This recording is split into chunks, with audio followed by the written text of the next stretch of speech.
Now, as the countdown to the Youth Olympic Games in Senegal in 2026 begins, CGTN spoke exclusively to Humphrey Kayange, who is the chair of the IOC Coordination Commission for Dakar 2026, about the historic games, and started by asking him about his selection for the role. I got a call from the president on my appointment to the chair of the Coordination Commission. With a lot of excitement, a lot of enthusiasm, a lot of, I'm looking forward in terms of what an opportunity this is to be able to chair a commission in charge of working together with Senegal and having the games, the celebration of the games on the continent.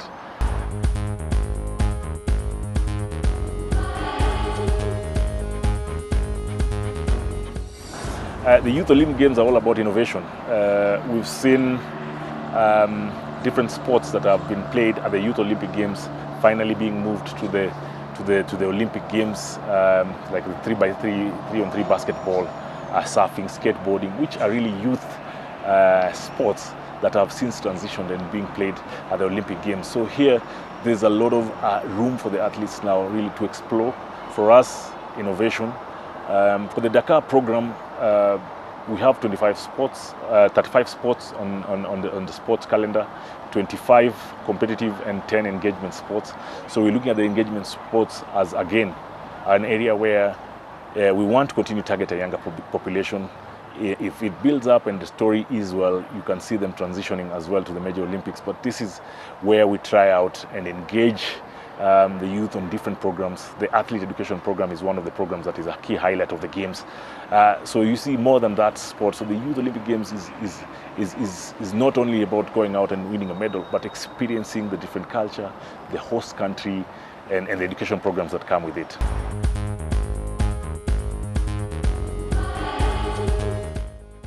We always talk about the Youth Olympic Games and the legacy that it leaves. The Learning Academy has been an important addition to the games that ensures that the young people in Senegal will be equipped with the necessary skills in terms of games management and operation. And not only Senegal, it's Africa. So a lot of applications, we receive a lot of applications from Africa, from all over the world, in terms of what legacy do these games leave for the continent? What legacy in terms of hosting global events do we leave with the people? And this will be an impact that will last way after the games, because we'll leave people who have the capacity to be involved in games operations, whether in Africa or anywhere else, that be able to plug and fit in. So we really feel that, these two initiatives plus the school program where kids every other week are educated on Olympic values really pushes the conversation on what the Olympics means for all of us.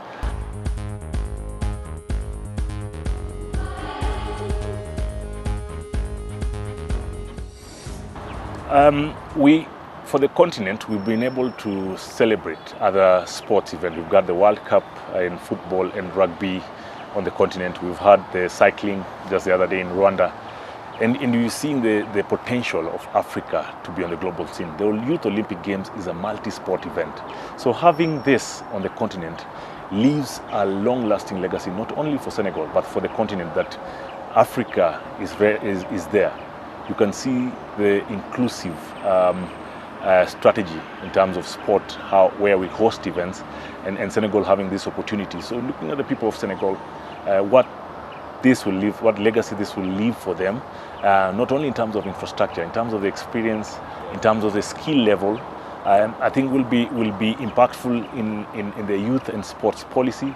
Senegal has a really young population. I think 60% of their population is under 35, and looking at this population and what impact this will have for them in years to come, it's stories that will be told and hopefully shape policies in sport, in management, in leadership, and Africa will be there with them, and indeed the entire globe, to celebrate this and